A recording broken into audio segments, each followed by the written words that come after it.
"Hi, you're on the Reddit Confessions channel." She was peeling an orange at the kitchen counter when I walked in. Casual. Calm. Like she hadn't detonated the life we built with the flick of a text and a hotel key. I didn't say a word at first. Just stepped inside and held the door open behind me. The woman with me followed. Quietly. Her heels didn't click. They stabbed the floor like punctuation marks. My wife looked up, still chewing, still clueless. Then her eyebrows knit. Her voice sharpened. "Who is she? What's going on?" I didn't flinch. "You recognize her, don't you?" I asked. She didn't answer, just stared. "You should," I added. "She's the wife of your lover." Her face turned pale like someone pulled the power from behind her eyes. But let me rewind. Because 3 nights before this moment, I was standing in the parking lot of a bowling alley. Yeah, not glamorous, while my car battery died in slow motion. And as I was calling for roadside assistance, I saw something. No, someone. It was her. My wife, Trish. And she wasn't alone. She was wrapped up in some guy's arms, giggling like a teenager, right there under the flickering neon of a rundown liquor store next to the alley. She kissed him on the cheek. My wife, who hadn't kissed me in weeks, and whispered something in his ear that made him laugh and slap her rear like they were characters in some cheap romance flick. I didn't confront them. I didn't even cry. I just stood there, watched, memorized, absorbed every second like poison soaking into cotton. I drove home in silence, half hoping she'd walk in and confess, say it was a mistake, beg, lie, anything. Instead, she came in an hour later and asked if I'd eaten. That night I barely slept, but I did dig deep into everything: our shared calendar, bank accounts, phone records, cloud backups. Turns out Trish wasn't even being subtle. She was just counting on me not looking. I found his name, Coulter. I found the hotel they kept meeting at. I even found the receipt for matching bathrobes. What I didn't expect to find was his wife. Her name was Della. I found her through a shared restaurant loyalty number. I know, ridiculous, and once I did, everything clicked. She was meticulous, cold, calculating, the kind of woman who didn't scream when you told her the truth. She made a list. I messaged her. "I think your husband is seeing my wife. I have proof." She replied 8 minutes later with just one line: "Let's meet." The next night, we sat in the back of her car with printed screenshots, timestamps, even hotel staff emails. She wasn't emotional, but I was. I felt like a fool. That's when she said, "Let's visit them. Together." And for the first time in days, I nodded. So we walked in. Together. And Trish, my wife, choked on her orange slice. That moment, frozen in her eyes. It was only the beginning. She didn't move. My wife just stood there with that stupid orange slice in her hand, the color draining from her face as her eyes darted between me and Della. I could see the gears turning behind her stare, as if she was trying to decide whether to scream, lie, or run. For the first time in years, she didn't know what to say, and I finally had control of the silence. Della stepped past me slowly. No hesitation, no fear. She didn't need to raise her voice or even look threatening. The weight of her presence alone was enough to collapse the fake reality Trish had been living in. She stopped in the middle of our hallway, folded her arms, and tilted her head ever so slightly, like she was inspecting a product she planned to return. "Where's your phone?" Della asked, her voice low and sharp. "Is it in the living room again? Or did you finally start keeping it in the drawer by the sink like Coulter said you would?" Trish blinked, still frozen. I could hear her breath hitch, just slightly. You see, I hadn't told Della about the drawer. That was her own observation. Apparently, while I was too busy making excuses for every weird thing Trish did, Coulter was busy bragging about their routines, their little habits, their go-to hideouts. I wasn't just cheated on. I was studied, dissected, and replaced in conversations I didn't even know were happening. Still, my wife tried to recover. She put on that fake, wide-eyed confusion I used to fall for. "Wait, what is this? Are you seriously, Elwood? Who is this woman?" I laughed, out loud, and I don't laugh much anymore. But something about hearing her try to play dumb while her voice cracked with panic? It felt like watching a magician perform the same tired trick after the curtain had already fallen. I looked her dead in the eye and said, "She's not just anyone. She's the one whose husband you've been screwing in my car. In our bed. In the guest room, even." Della raised an eyebrow at that. That last part was news to her. I saw Trish flinch. And in that moment all her bravado collapsed. She didn't yell. Didn't argue. Her shoulders dropped and she looked down like a child caught sneaking out of class. It was pathetic. She tried to speak again, softer this time. "Elwood, I can explain." "No," Della interrupted. "You had months to explain. Right now you're going to listen." Then she pulled something out of her purse. Plain white envelope. Thick. Heavy. She handed it to me like it weighed 100 pounds. Inside were printed screenshots. Messages. Selfies. Bookings. Voice memos. Everything. I didn't even need to open them. I already knew. But seeing them, holding the proof in my hands, it felt different. Like the final nail in a coffin I'd been hammering shut while still hoping the person inside would come back to life. My wife backed up against the counter and whispered, "Why would you do this? Why bring her here?" I swallowed. Looked at her one last time. "Because you don't get to be the only one who writes the ending." And I turned to Della. "You ready?" She nodded. We both walked toward the front door, not looking back once. And as we stepped outside, the night air felt like freedom I hadn't earned, but was finally willing to accept. We stepped outside without slamming the door, without yelling, without even raising our voices. But the silence we left behind was louder than anything either of us could have said. Trish didn't follow us. I think she knew better. Or maybe she couldn't. I didn't care. My legs felt weak, my chest was tight, and my hands were cold. But I kept walking, one foot in front of the other until we reached Della's car. She didn't get in right away. Instead, she leaned against the driver's side door and lit a cigarette with a hand that didn't tremble. I just stood there like an idiot, watching the smoke curl into the night sky. I felt sick. Not angry, not hurt, just deeply, horribly sick. Like I'd swallowed something that wasn't meant for the human body. "You okay?" she asked me finally. I nodded. That was a lie. "You?" She didn't answer right away. "I'm better than I was a week ago," she said. He emptied our savings for their little getaways. Every cent. Even my mother's inheritance. I only found out when the mortgage bounced. I winced. "Jesus." "Yeah," she said, flicking ash.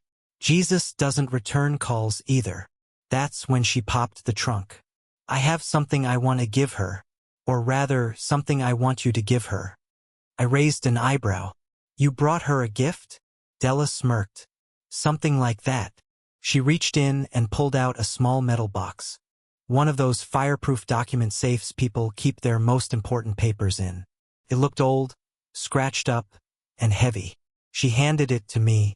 "She's going to open that," Della said, "and realize her little fantasy life was built on a corpse." I hesitated. "What's in it?" She looked me straight in the eyes. Proof that everything they built, every lie, every plan, every dollar was already accounted for. That nothing they did was hidden. Not from me. And not anymore. She didn't elaborate. Didn't need to. I took the box. It was heavier than I expected. Symbolic, sure, but also real. "Drop it off tomorrow," she said, getting into her car. "Don't call first. Just leave it somewhere she won't ignore." Then she drove off, tires crunching over the gravel like punctuation. I stood there for a while, alone. The streetlights flickered like they couldn't decide if they wanted to expose the truth or keep the night kind. Back inside, Trish was still in the kitchen. She hadn't moved. She was sitting on the stool now, her elbows on the counter, staring at her phone. Not texting, not scrolling, just staring. When I walked in again, holding the box, she looked up like she hadn't breathed since I left. "Elwood, please," she said, her voice barely above a whisper. "I know I messed up, but we can talk. I'll tell you everything." I didn't answer. I just walked past her, into the bedroom, and placed the box on the nightstand. I didn't say a word. I didn't even look at her. She followed me, but she didn't touch it. "What is that?" she asked nervously. I finally looked at her, and I didn't even raise my voice. "It's from Della." That was all I said. I walked out of the room, picked up my car keys, and grabbed the overnight bag I had packed 2 days ago, just in case. Then I left her standing there, trapped in the quiet, in the guilt, in the weight of a box she was too afraid to open. And I hoped it haunted her, because I had a feeling that was only the beginning of what Della had planned. I didn't go far that night, just parked my car by the overlook near that rusted-out train bridge outside town. The one Trish used to say gave her the creeps. I liked it. It was quiet, and you could see every light in the valley flickering like they were holding secrets. I didn't sleep. I didn't even close my eyes. I just sat there in the driver's seat, watching headlights come and go on the distant highway, wondering if I'd ever feel normal again. The next morning, I didn't text her, didn't call. I just waited. And at exactly 9:42 a.m., my phone buzzed. One message. From Trish. What the hell is this? No greeting. No apology. Just that. I stared at it for a long time, thinking about what kind of person opens a box like that and doesn't feel even a shred of remorse, only fear. I didn't reply. Let her stew. Let her break a little. But curiosity ate at me, so I drove back. She didn't notice me pull up. Through the front window, I could see her pacing the living room with the box open on the coffee table, papers scattered everywhere. She looked like someone who'd just discovered a will that didn't name her. I stepped inside without knocking. She didn't yell, didn't even pretend to be mad. She just looked at me, holding up one of the documents like a kid caught cheating on a test. "You gave her access to our finances?" she asked, voice sharp, defensive. I shrugged. "Nope. You did." Her face twisted. "What does that mean?" I walked over, picked up the envelope that had held the papers, and pointed to the corner. "You signed authorization for Coulter to manage shared travel expenses. But the account was in your name. When he added his wife as an emergency contact, she got full access to every statement. She's been watching you for months." Trish's lips parted, but no words came out. And I wasn't finished. "You thought you were clever. Booking hotels under fake names, using that second debit card you thought I didn't know about, sending money through that payment app you hid in your utilities folder. But Della knew. She knew where the money went, where it came from, and most importantly, where it didn't go." She sank into the couch like her bones had given up. "You think she just handed me a few screenshots? No. That box is full of receipts, surveillance logs, even 2 signed affidavits from hotel staff. You weren't just unfaithful, Trish. You were documented." "I didn't know," she whispered, more to herself than to me. I shook my head. "No, you didn't. Because you didn't think someone like her or someone like me was worth watching out for." She stood suddenly, defensive again, her voice louder. "So what, now you're teaming up with the woman whose husband I slept with? You think this makes you strong? You think this makes you the good guy?" "No," I said calmly. "It just makes me done." I picked up the folder of documents she hadn't even gotten to yet and slid it back into the box. "You should read it all. Especially the part about Coulter's secret account in his brother's name. The one with the rent payments to a condo 3 towns over." Her eyes narrowed. "What are you talking about?" I gave her a faint, bitter smile. "You didn't think he was exclusive, did you?" And just like that, the last of her certainty cracked. She sat back down, dazed, her mouth slightly open. I turned to leave, but stopped at the door. "For what it's worth," I said without looking back, "I don't hate you, but I don't pity you either. You built this. I just brought the flashlight." Then I walked out, not with rage, not with triumph, just a strange, heavy quiet that felt like truth finally being told. What she didn't know yet was that Della wasn't done. Not even close. The strange thing about silence is how loud it becomes when the chaos fades. After I left the house that day, the air outside felt so still it almost buzzed. I didn't go home. I didn't even go to work. I parked outside a 24-hour laundromat 2 neighborhoods away, sat in my car, and tried to breathe normally again. But my body still carried the echo of Trish's face when I told her Coulter had a secret condo.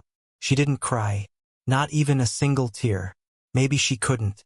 Or maybe she didn't think I was worth it.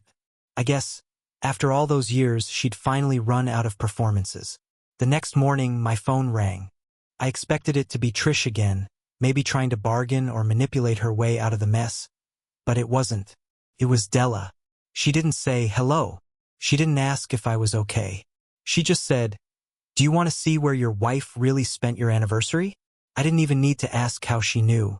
I said yes, and 20 minutes later, I was in the passenger seat of her SUV, driving down a road I'd never noticed before. She was quiet, focused, calm in a way that scared me more than rage ever could. I kept looking at her hands gripping the steering wheel, steady, unshaken, like this wasn't her first betrayal rodeo. We pulled up to a small gated property with beige siding and a little sign that said, Riverbend Residences. It looked like one of those furnished short-term rental places for corporate clients or people between homes. As we parked, Della reached into the glove box and handed me a keycard. I stared at it like it might bite me. "He keeps Unit 307 under his brother's name," she said plainly. "They used it 4 times last month. And yes, your wife signed in every time. Digital logs don't lie."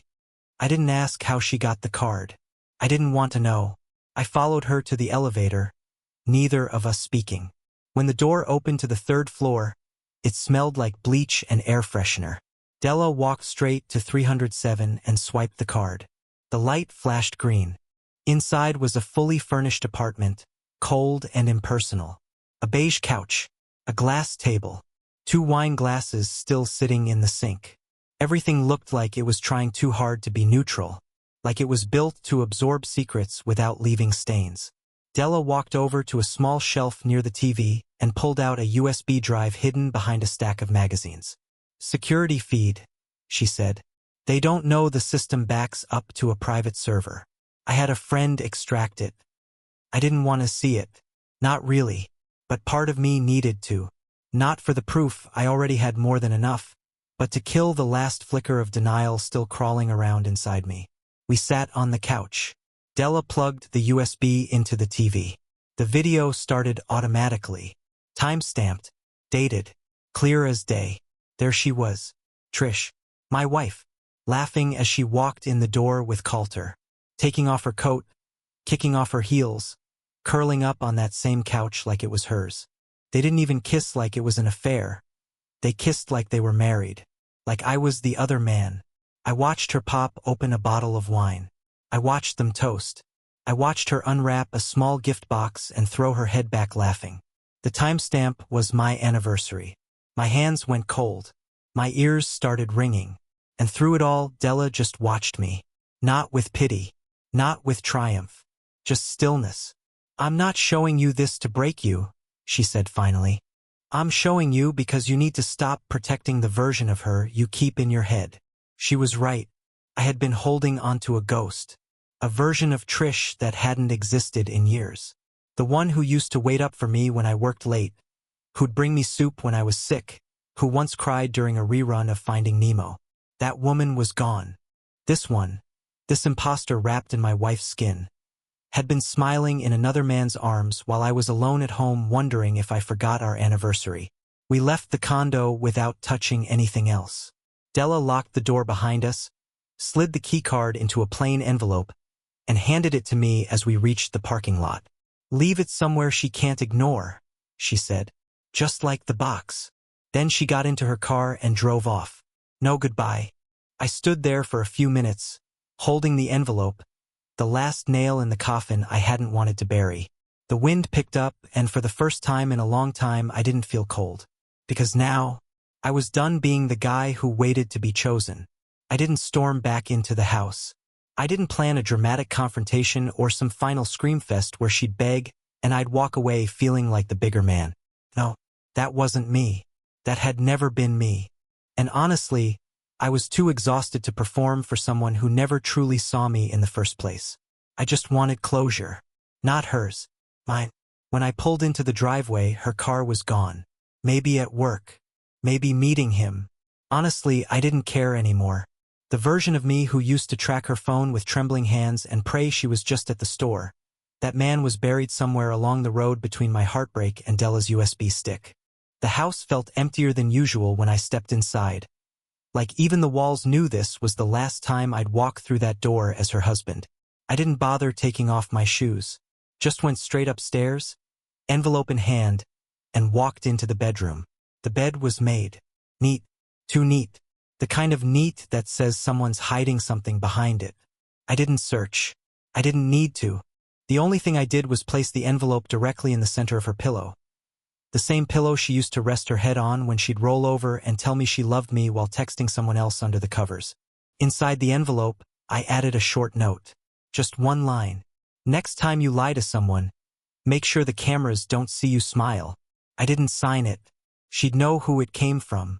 I took one last look around the room. The little trinkets she'd picked up on her fake business trips.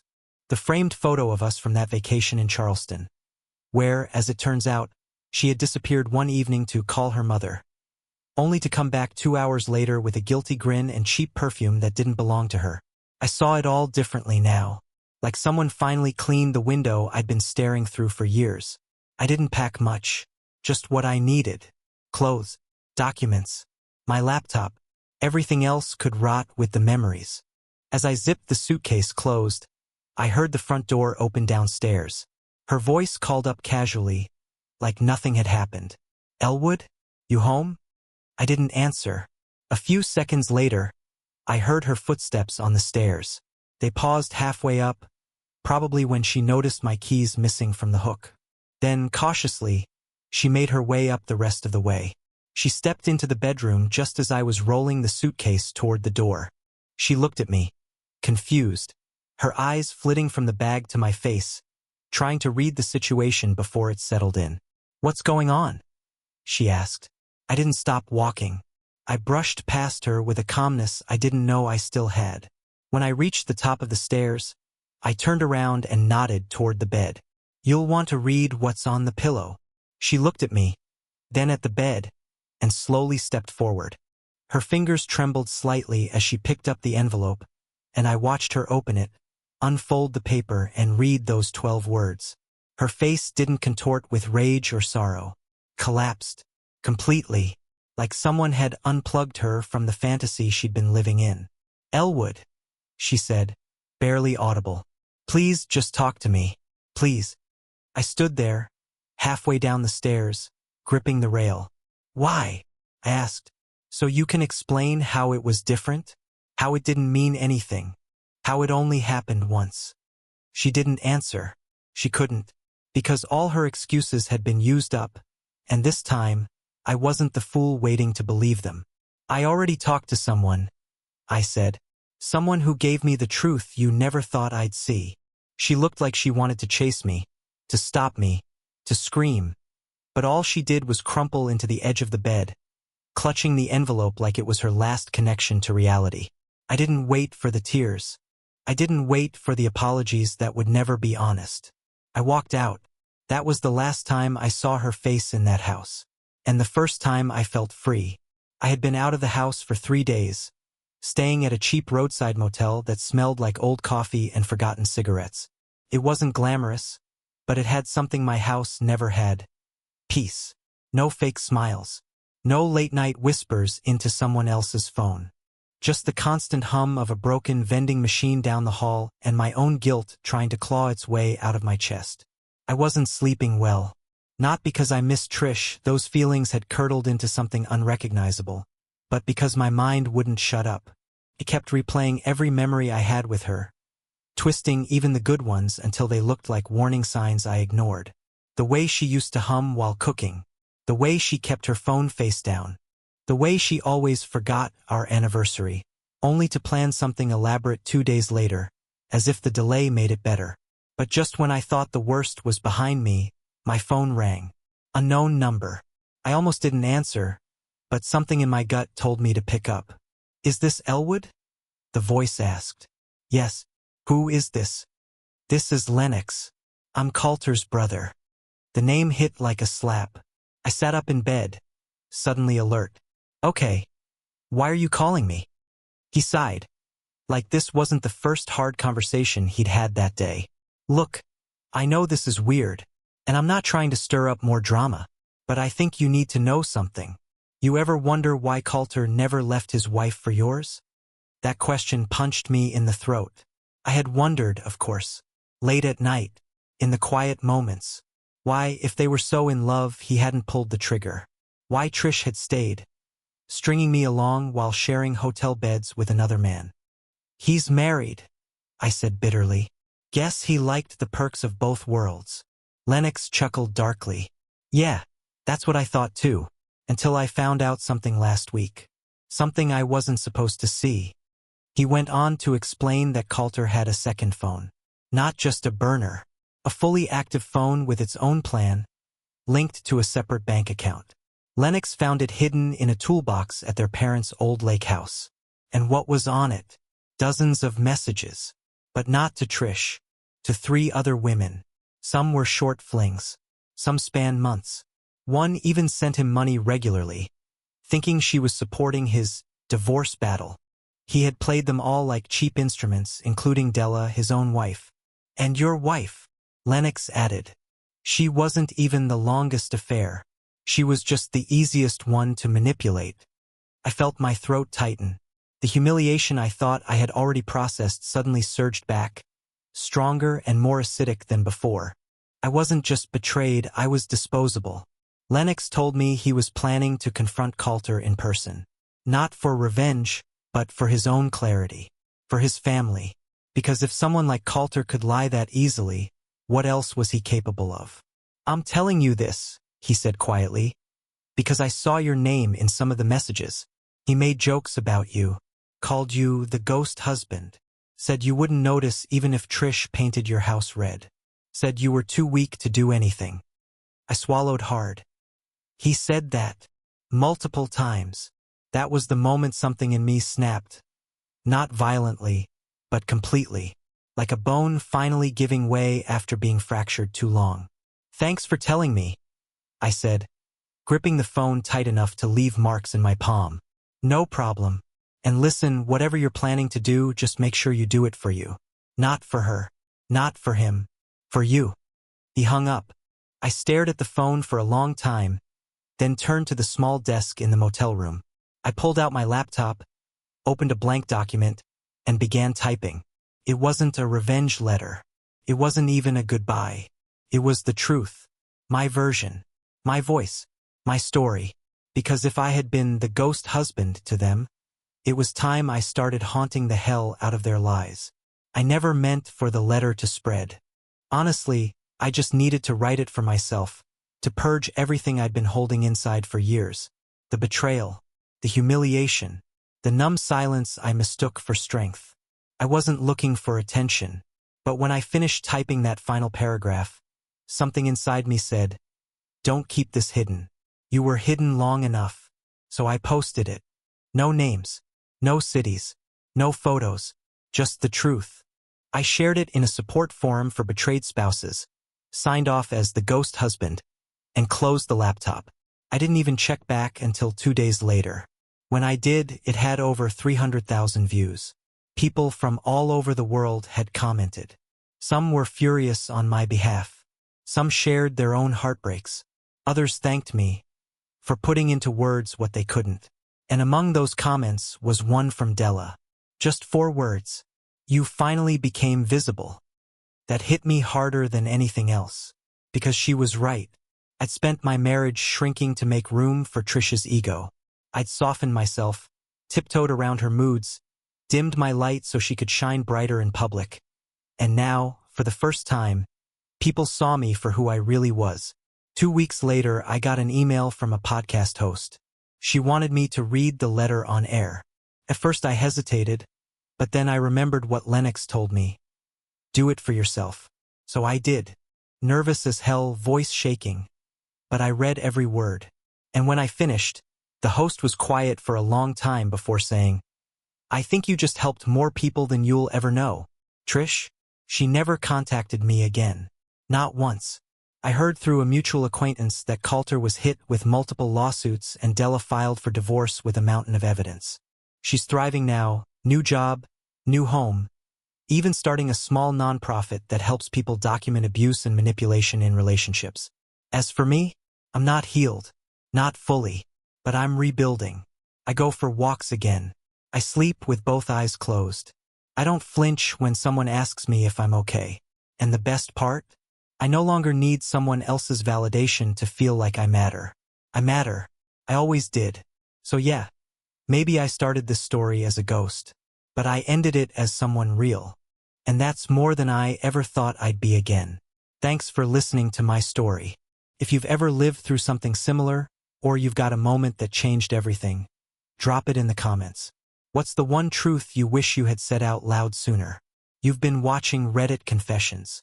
If the story meant something to you, hit like, subscribe, and share it with someone who needs to know they're not invisible.